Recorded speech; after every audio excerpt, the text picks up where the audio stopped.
शेतकरी मित्रांनो नमस्कार. हा आपला कलिंगडाचा प्लॉट आहे.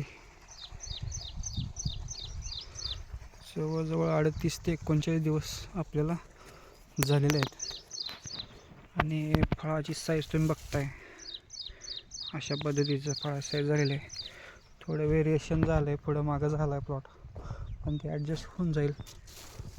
अशा पद्धतीमध्ये आपल्याकडे कलिंगड आहेत. आता हे मागचं सेटिंग आहे बघा, लिंबा एवढा आकार झाला आहे. सर्वसाधारण अजून एक 15 ते 20 दिवसामध्ये आपला प्लॉट हार्वेस्टिंगला येणार आहे.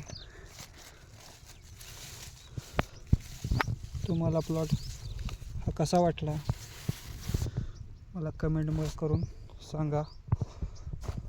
आणि अशाच नवनवीन भाजीपाला पीक असू दे, द्राक्ष पीक, ऊस पिकाविषयी माहितीसाठी आपल्या चॅनलला लाईक करा, शेअर करा आणि सबस्क्राईब करा. Okay, thank you.